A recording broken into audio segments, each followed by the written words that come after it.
Vamos dar sequência então à nossa aula, nossa segunda aula teórica. E essa aula também ela é rápida, deve durar aí de 30 a 40 minutos, ok? A gente basicamente vai ver dois assuntos, dando continuidade aos conceitos de análise de variância. A gente vai ver os princípios básicos para fazer experimentação, para a gente montar um experimento no modo que ele possa ser analisado. E a gente vai ver alguma coisa de planejamento de experimentos. Basicamente isso aí vai ajudar vocês na construção do projeto de pesquisa, mas vai ser coisas assim bem superficiais, tá?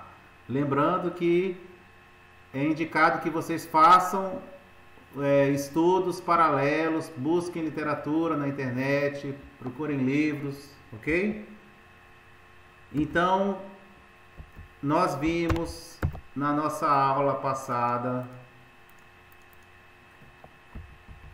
aqui nós vimos esse esquema, que basicamente um experimento ele sofre dois tipos de variação, tá? Eu vou mostrar depois uma tabelinha com números, mas basicamente os experimentos eles sofrem variações devido a fatores controlados, que são os tratamentos, e devido a fatores não controlados, que é chamado de variação ao acaso ou erro experimental.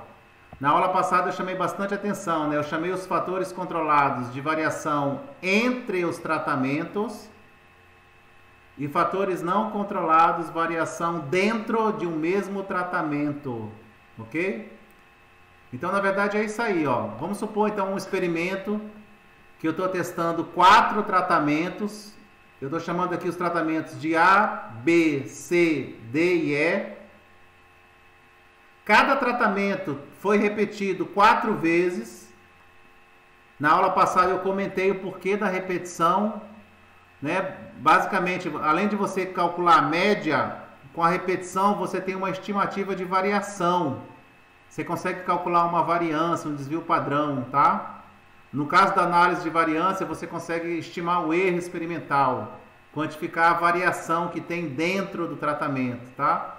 Então, se a gente olhar essa tabela aqui, basicamente quando eu comparo média, então média do tratamento A, média do tratamento B, média do C, média do D, eu estou comparando variação entre tratamentos. Então aqui no olhômetro, se eu estou medindo, por exemplo, a altura de plantas, e eu quero plantas de maior altura, no olhômetro, sem fazer análise de variância, eu chego à conclusão que o tratamento B de bola, é o tratamento que confere a minha maior altura. Seguido dos tratamentos A e D, estão em segundo lugar empatados. E depois o tratamento C e o tratamento piorzinho aqui é o tratamento E, onde as plantas cresceram menos. Então, só lembrando que isso é análise no olhômetro. A gente nunca pode perder essa noção, porque na verdade a estatística ela é uma ferramenta para auxiliar na tomada de decisão. Então, no olhômetro aqui está falando que o tratamento B é melhor. E provavelmente, quando a gente for fazer análise estatística, a gente vai chegar à conclusão que o tratamento B realmente difere estatisticamente dos demais, tá? Então, quando eu olho a média, eu estou vendo a variação entre tratamentos. Então, essa primeira variação aqui, ó, devido a fatores controlados. Agora, quando eu pego, por exemplo, o tratamento A e vejo a variação dentro do tratamento A, variação dentro do B, variação dentro do C. Então, a variação dentro de cada tratamento é a variação devido a fatores não controlados, tá? Variação está aqui, ó, variação ao acaso, devido a fatores não controlados. Então, quando a gente faz análise de variância, a gente leva em conta não somente a variação entre tratamentos, mas a variação dentro dos tratamentos, tá? Então, no olhômetro aqui dá para perceber também que tem variação. Por exemplo, o tratamento A está variando de 6 até 8, 2 unidades. O tratamento B está variando de 9 a 12, 3. O tratamento C já varia de 4 a 6. O D está variando de 6 a 8. O E está variando de 3 a 6. Então, é conveniente a gente, além de calcular a média de cada tratamento, calcular a variação, né, a variância ou desvio padrão associado a cada tratamento. Então, quando eu faço um estudo mais aprofundado dessas variações, eu tenho a minha famosa análise de variância, tá? Que nada mais é do que uma técnica que vai decompor a variação total dos meus dados em causas conhecidas e causas não conhecidas. Ou seja, vai pegar toda a minha variação e vai dividir. Quanto teve de variação devido a erro e quanto teve de variação devido aos tratamentos, tá? Variação entre tratamentos, variação dentro de tratamentos. Aí eu utilizo fórmulas que a gente vai ver na próxima aula e através das fórmulas eu quantifico, eu tenho como calcular a nossa tabela de análise de variância. Então tá aí no caso, ó. A gente vai aprender a fazer isso aqui, tá? Eu quantifico. Então, ou seja, no meu experimento teve uma variação de 36 no total. Então, o que é análise de variância? Eu pego essa variação devido ao total e desmembro em variação devido ao tratamento e variação devido ao erro. Então, dos 36, 31 foi devido ao tratamento e 4 foi devido ao erro. Aí depois eu calculo o quadrado médio, teste F, isso aqui a gente vai ver com mais detalhe na próxima aula, tá? Então, vamos lá. Então, eu estou falando aqui de tratamento. O que é um tratamento? Tratamento é que eu quero testar. Então, vocês têm que ver na área de vocês, no projeto de vocês, o que vocês vão fazer. Então, por exemplo, em agronomia, eu posso estar testando diferentes variedades de uma determinada planta. Ou o pessoal da ciência animal, eu posso estar fazendo experimento onde eu estou testando diversas raças.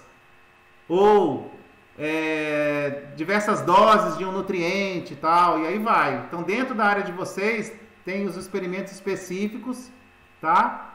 Onde vocês testam coisas. Perfeito? Um outro conceito aqui é a parcela experimental. Então, se a gente olhar aqui nessa tabelinha, eu tenho 5 tratamentos e 4 erros e 4 repetições. Então, 5 vezes 4, eu vou ter 20 parcelas experimentais. A primeira parcela deu valor 8, a segunda deu valor 7, até a 20ª parcela que deu valor 3, tá? Então, a parcela experimental é a menor unidade do meu experimento. Então, eu tenho que ver, por exemplo, experimentos em agronomia, pode ser que esse valor 8 tenha vindo de uma área de 5 por 4 metros, onde eu tinha plantado lá 30 plantas, tá? Pode ser que o pessoal da cultura de tecidos, esse valor 8 aqui, tenha vindo de 10 tubos de ensaio. Ou o pessoal da ciência animal, pode ser que eles estão fazendo experimentação com animais, onde cada parcela era composta por 10 animais dentro de uma gaiola, dentro de um cercado. Tá? Então vocês têm que saber muito bem isso, o que define a parcela experimental do experimento de vocês, tá? Então é a menor unidade de um experimento em que eu aplico o tratamento ou a combinação dos tratamentos. Uma dica para você definir a sua parcela é conversar com seu orientador, fazer revisão de literatura ou consultar um estatístico, tá? Então, por exemplo, aqui, ó, nessa tabela, já falei para vocês que eu tenho 20 parcelas, né?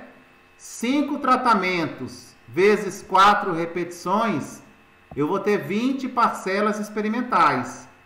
Mas vamos supor que cada parcela minha veio de 5 plantas, tá? Então, por exemplo, a parcela que recebeu o tratamento A da repetição 1, eu tinha 5 plantas no campo, então eu fui lá no campo, medi essas 5 plantas, tirei a média e essa média deu 8. Então, na hora de calcular o número de plantas totais, nesse caso aqui eu vou ter 5 tratamentos vezes 4 repetições, 20, vezes 5 plantas, 100. Então, para esse experimento eu utilizaria 100 plantas, tá? Vamos lá, dando sequência.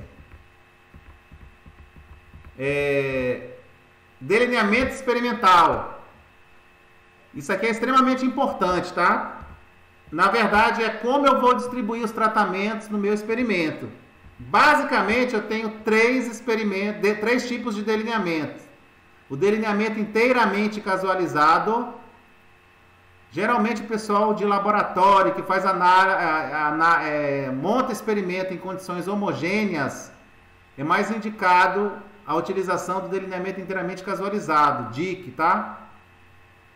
O outro tipo de delineamento é o delineamento em blocos casualizados. Quem faz experimentação no campo, em áreas grandes, é mais recomendado esse tipo de delineamento.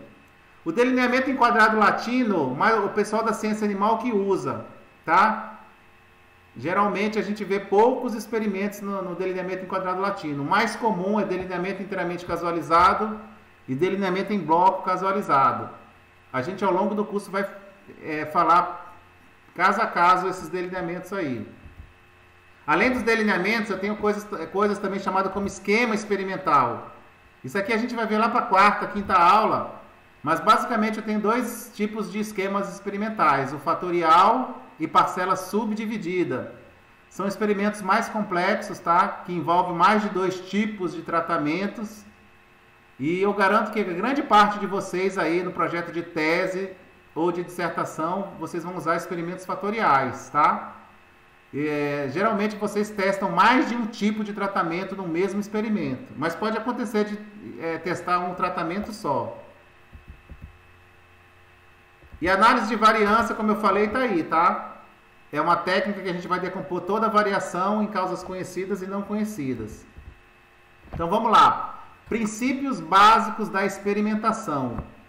Para eu montar experimentos que possam ser analisados, basicamente eu tenho que ver se são atendidos 3 princípios, tá? Repetição, casualização e controle local. Então vamos falar cada um deles por parte. A repetição, pessoal, na verdade eu já conversei com vocês na aula passada. Ela basicamente, ela consiste em quantas vezes o tratamento aparece no experimento, né? Repetido. E basicamente ela serve para isso, ó. Lembra que eu falei para vocês que quando eu tenho repetição, eu posso quantificar a variação dos meus dados, calcular a variância, desvio padrão. Então, quando eu tenho variação dentro de um mesmo tratamento, eu tenho como quantificar o erro experimental. Variações devido a fatores não controlados. Variação dentro de um tratamento, tá? Quantificar o erro experimental. Quanto maior o número de repetições, eu também tenho como consequência o aumento da precisão das minhas estimativas. Ou seja, se um tratamento meu tem 5 repetições e o outro tem 15, esse experimento que tem 15 repetições, eu vou ter estimativas mais precisas do que o experimento que tem 5. Então, de maneira geral, quanto maior o número de repetições, melhor, tá? E uma outra justificativa da repetição é que ela aumenta o poder dos testes estatísticos.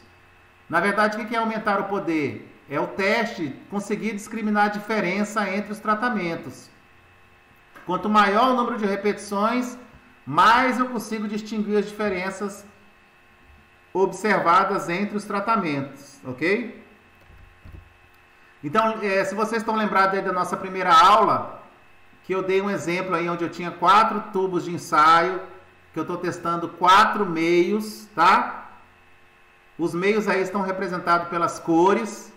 Aí eu falei para vocês que eu não posso fazer um experimento com um único tubo de ensaio, uma única repetição, tá? Vocês já sabem o porquê. Então, na verdade, o que é repetição? Basicamente, eu repetir cada tratamento desse. Então, ao invés de eu trabalhar com um único tubo de ensaio, eu vou trabalhar aqui no caso com 1, 2, 3, 4, 5, tá? Então, na verdade, aí eu tenho 4 tratamentos vezes 5 repetições, 20 parcelas experimentais, ok? Então, olha lá. Se eu tenho poucos tratamentos, por exemplo, 3, o que é melhor? Já falei para vocês que quanto maior o número de repetições, melhor, né? Mas vamos ver aqui um caso com poucas repetições e com muitas repetições, tá? Então, por exemplo, se eu tenho poucos tratamentos e vou ter poucas repetições, isso é indesejável. Então, por exemplo, 3 tratamentos vezes 3 repetições, eu vou ter apenas 9 parcelas experimentais no meu experimento. E tem uma coisa chamada grau de liberdade que vocês vão aprender aqui agora. Então, olha lá, se eu tenho 9 parcelas experimentais, o grau de liberdade sempre é o número de parcelas menos 1. Se eu tenho 9 parcelas, o meu grau de liberdade total então vai ser 9 menos 1, 8. Se eu tenho 3 tratamentos, 3 menos 1, eu vou ter 2 graus de liberdade, tá? Então, se eu pegar 8 menos 2, o grau de liberdade do erro sempre vai ser calculado por diferença. Então, pessoal, isso aqui a gente já vai começando a montar a tabela de análise de variância. Deixa eu montar aqui, olha lá. Quando eu monto uma tabela de análise de variância, a primeira coisa que eu preciso calcular é uma coisa chamada grau de liberdade. Para vocês entenderem por que eu sempre diminuo menos 1, imagine que vocês têm 3 bolas e vocês vão colocar essas bolas em 3 caixas. Por que chama grau de liberdade? Então, repare que a primeira bola, ela tem a opção de cair ou na caixa A, ou na caixa B, ou na caixa C. Eu tenho uma liberdade de colocar essa bola em 3 caixas. Então, vamos supor que eu fiz um sorteio, essa bola ficou na caixa do meio, a caixa B. Quando eu vou pegar a segunda bola, eu ainda tenho a liberdade, a possibilidade dessa bola vir para a caixa A ou para a caixa C. Ela tem liberdade de posição que vai ocupar. Então, vamos supor que essa segunda bola foi sorteada para a caixa C. Quando eu vou para a minha terceira bola, ela não tem liberdade mais de escolha. A primeira bola foi para a caixa B. A segunda bola foi para a caixa C. Então, obrigatoriamente, a terceira bola, ela não tem liberdade de escolha. Por isso que grau de liberdade, então, nesse caso, se eu tenho 3 caixas, vai ser 3 menos 1, 2. Ou seja, se eu tenho 3 bolas para colocar em 3 caixas, eu tenho 2 graus de liberdade nessa situação, tá? Então, voltando aqui ao meu experimento, se eu tenho 3 tratamentos com 3 repetições, o número de parcelas totais, 3 vezes 3 é igual a 9. Então, qual é o grau de liberdade total? 9 menos 1, 8. Qual é o grau de liberdade do tratamento? Se eu tenho 3 tratamentos, 3 menos 1, 2. O grau de liberdade do erro sempre é por diferença. 8 menos 2, 6. Ou seja, é recomendado que o grau de liberdade de um experimento, o grau de liberdade do erro, seja sempre maior do que 10. Isso é um número mágico dos estatísticos, tá? Para você garantir que o seu experimento seja analisável, que você tenha boas estimativas, que o teste tenha poder. Então, esse experimento aqui, teoricamente, se eu tenho poucos tratamentos, eu não posso usar poucas repetições, porque o meu grau de liberdade do erro não atingiu 10. Então, nesse caso que eu tenho poucos tratamentos, obrigatoriamente eu preciso ter muitas repetições. Então, nesse caso aqui, vamos supor esses casos que agora eu vou ter 6 repetições. 3 vezes 6, eu vou ter 18 parcelas. Quando eu monto o meu quadro de grau de liberdade, 18 parcelas, 18 menos 1, 17. Eu tenho 3 tratamentos, 3 menos 1, 2. O grau de liberdade do erro sempre é por diferença. 17 menos 2, 15. Então, nesse caso, o grau de liberdade do erro foi maior do que 10. Ou seja, é um indicativo de que esse experimento aqui possa ser analisável, publicado, tá? Então, na verdade, toda vez que eu tenho poucos tratamentos, é obrigatório que eu tenha muitas repetições. Olha esse segundo caso aqui, no caso B, onde eu tenho muitos tratamentos, tá? Então, aqui no primeiro caso, vamos supor que eu estou testando 3 raças de bovinos, raça A, raça B, raça C. Aqui no caso B, vamos supor que eu estou testando 7 doses de um nutriente para ser aplicado em plantas. Então eu tenho 7 tratamentos. Então se eu tenho poucas repetições, o número alto de tratamento compensa um pouco esse baixo número de repetições, tá? Então 7 vezes 3, eu vou ter 21 parcelas. Na hora que eu vou calcular os graus de liberdade, 21 parcelas, 21 menos 1 dá 20.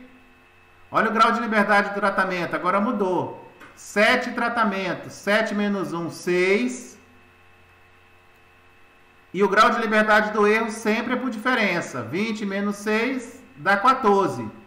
Ou seja, o meu grau de liberdade do erro foi maior do que 10. Então, teoricamente, eu posso manter um experimento com muitos tratamentos e poucas repetições.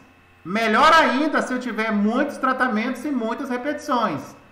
Então, nesse caso aqui que eu estou trabalhando com 6 repetições, 7 vezes 6, 42.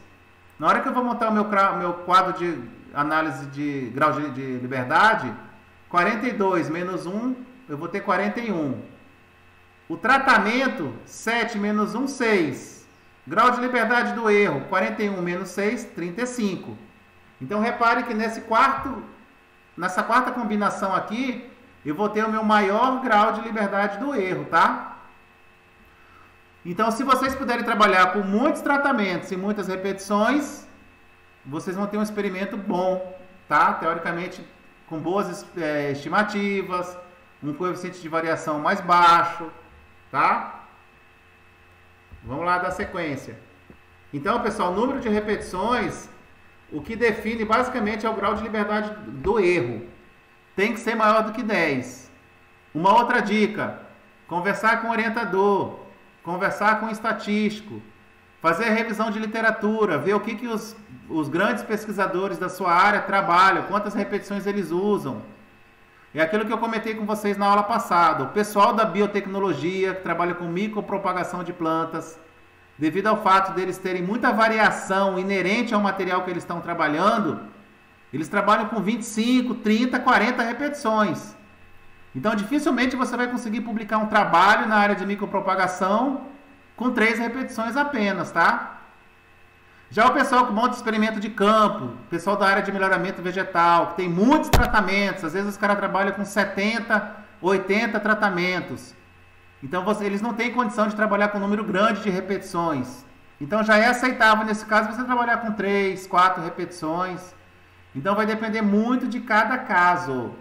Então, revisão de literatura, se basear nos bons artigos, nos bons pesquisadores, é um indicativo bom do número de repetições a ser usado no experimento.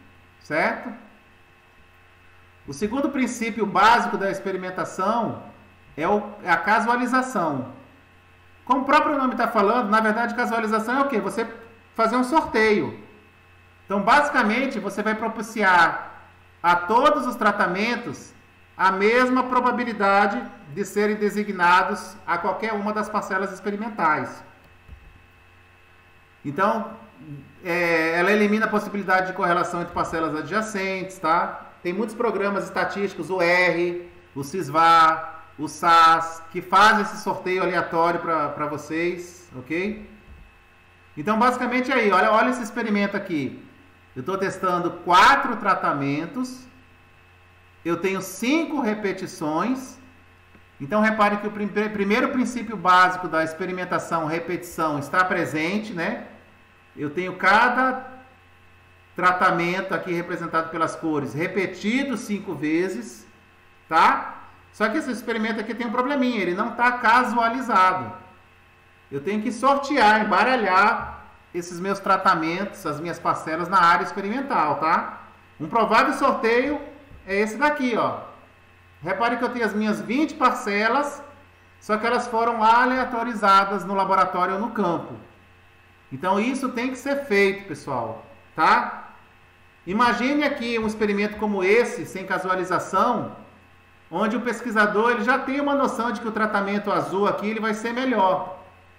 Então, na verdade, quando ele coloca dessa maneira, ele, sem perceber, ele pode favorecer esse tratamento azul aqui. Sei lá, pode botar em lugares mais de destaque, e colocar mais água, colocar mais nutriente. Então, você acaba que você não está propiciando a mesma condição ambiental para todos os tratamentos, tá?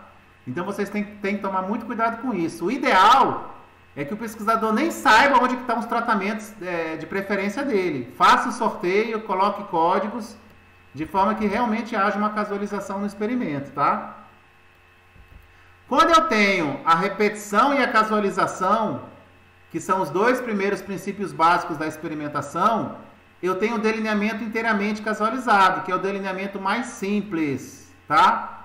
Então, o pessoal que trabalha em laboratório, o pessoal que vai montar experimentos em lugares controlados, casa de vegetação, laboratório, ou áreas no campo onde essas áreas são pequenas, tá?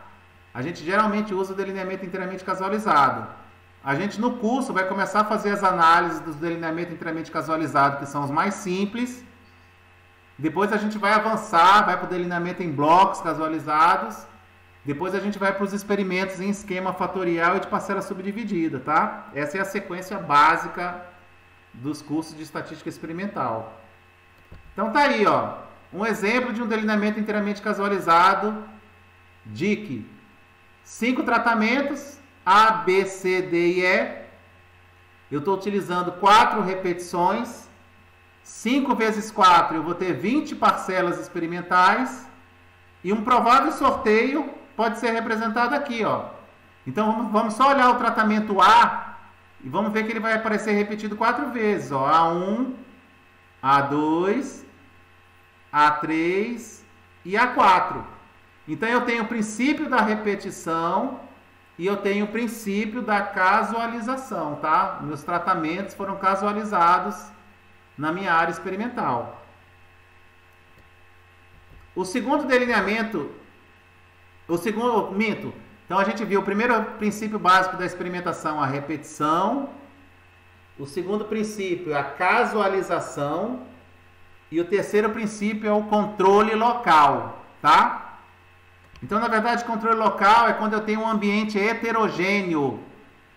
Se você tem uma área grande, ou você tem uma área no seu laboratório, na sua estufa heterogênea, você obrigatoriamente precisa usar o tal do controle local. Basicamente, você vai subdividir o seu ambiente heterogêneo em vários ambientes homogêneos, de forma a tornar o delineamento experimental mais eficiente e preciso, tá?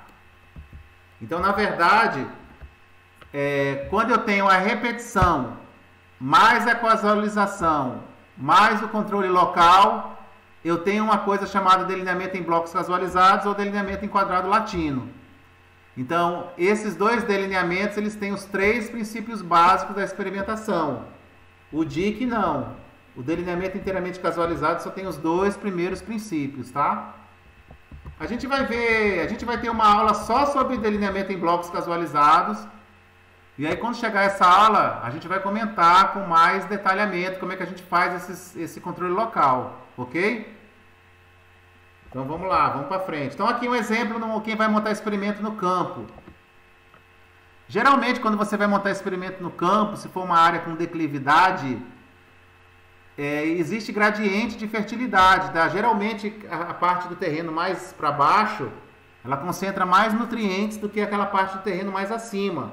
Então, eu não posso simplesmente montar um delineamento inteiramente casualizado aqui. Então, repare aqui, ó. Vamos pegar o tratamento C4.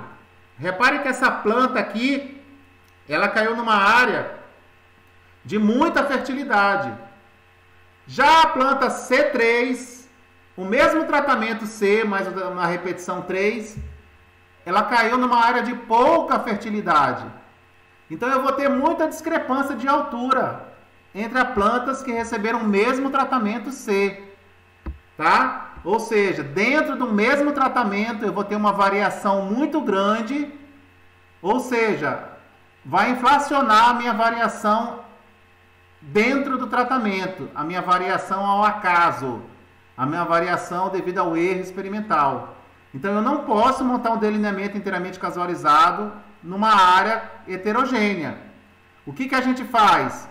Eu pego a minha área heterogênea e subdivido ela em áreas homogêneas. Então, nesse caso aqui, eu dividi em 4 áreas, 4 blocos. Bloco 1 bloco 2, bloco 3, bloco 4. Então, no bloco 1, eu vou testar todos os meus 5 tratamentos em alta condição de nutriente e vou testar os meus 5 tratamentos em baixa condição de fertilidade do solo, tá? De forma a aumentar a precisão do meu experimento. Então, na verdade, o bloco nada mais é do que isso. Você testa todos os tratamentos naquele subambiente,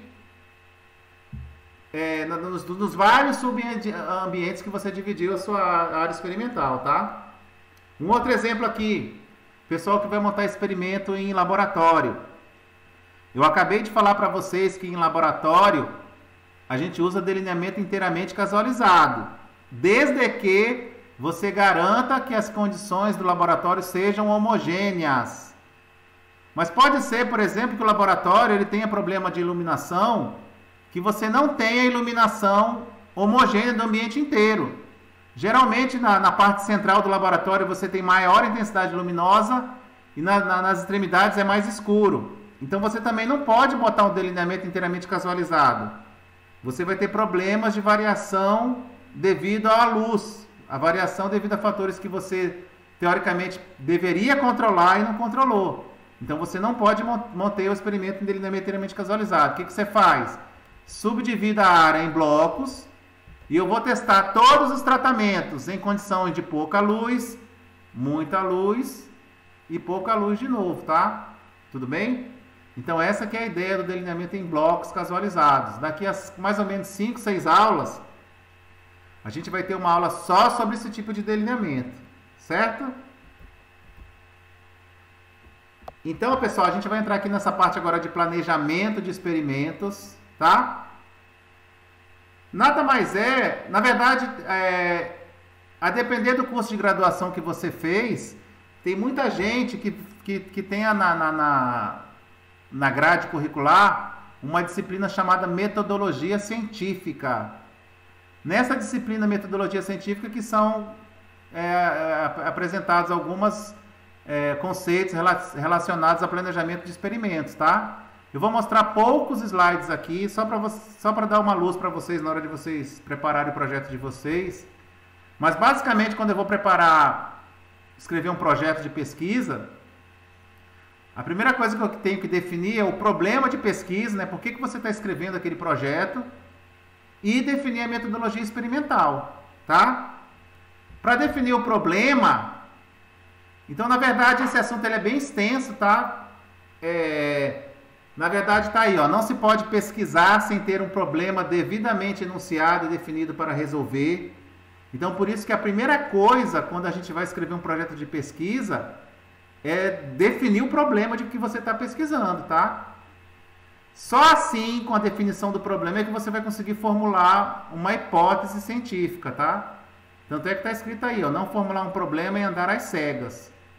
Então, por exemplo, a gente que é pesquisador, quando a gente vai submeter um projeto para fontes financiadoras, uma das coisas que eles mais olham e mais pegam é na questão da justificativa e na caracterização do problema a ser abordado.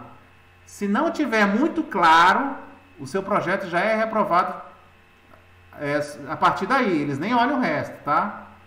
Então tome muito cuidado quando vocês forem escrever o projeto de vocês, para vocês definirem com muito boas palavras o que realmente a sua tese ou sua dissertação está se propondo a resolver, tá? Tudo bem?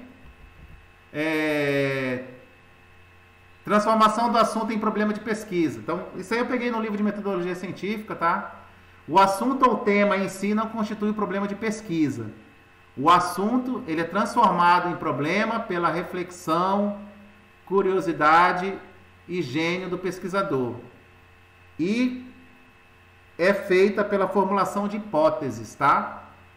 Então, eu falei para vocês na aula passada que é muito comum quando você vai para uma defesa de tese ou defesa de dissertação, que a primeira pergunta que o examinador faz é: quais são as hipóteses do seu trabalho, tá? Então vocês têm que saber isso, tem que estar muito bem definido o que o seu trabalho pretende resolver, tá? Definir o problema e definir as hipóteses que o seu trabalho está se propondo a atingir. tá? Metodologia experimental, pessoal, tem várias coisas aqui, tá? Então, basicamente, definir quais as variáveis que vocês vão analisar, altura, diâmetro, ganho de peso, massa seca, vai depender muito da área de vocês, tá? Quais os fatores que afetam essas variáveis? Então, por exemplo, a altura de plantas. Eu sei que água afeta a altura, luz afeta a altura, o genótipo afeta a altura. Então, vocês têm que saber desses fatores que afetam a altura, quais que vão ser estudados no meu experimento. Então, pode ser que eu vá fazer um experimento para testar diversos genótipos de determinada planta. Então, na verdade, os meus tratamentos vão ser genótipos. O que não for testado, por exemplo, água, luz, eu tenho que garantir que todas as plantas, todas as parcelas, recebam a mesma quantidade de água, a mesma quantidade de luz, para que esses fatores não interfiram nas variáveis que eu vou avaliar, tá? Como será a parcela experimental? Será por uma planta, 2, 5, tá? Como as parcelas experimentais serão arranjadas? Delineamento inteiramente casualizado, delineamento em bloco. Quantas repetições eu vou usar? 5, 10, 20? Qual o objetivo do pesquisador?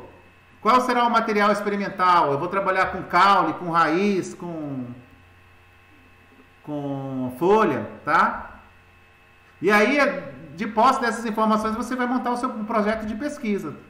Título, definir a responsabilidade de colaboradores, os objetivos, justificativa, revisão de literatura, material e métodos, cronograma, orçamento, e aí vai, tá?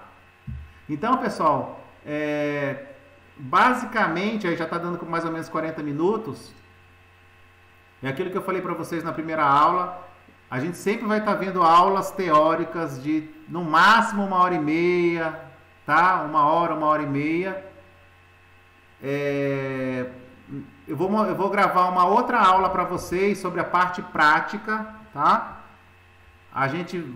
Vocês aprenderam na primeira módulo da parte prática fazer importação de arquivos no programa R. Agora vocês vão dar continuidade treinando a importação de arquivos. Só que agora a gente já vai construir um gráfico chamado de box plot. A gente já vai ver a média, os valores médios de cada tratamento, já para ter uma noção no olhômetro de qual tratamento é melhor ou pior, tá? Então a gente encerra a aula por aqui e nós vamos conversando aí pelo e-mail, pelo WhatsApp. Obrigado aí pela atenção.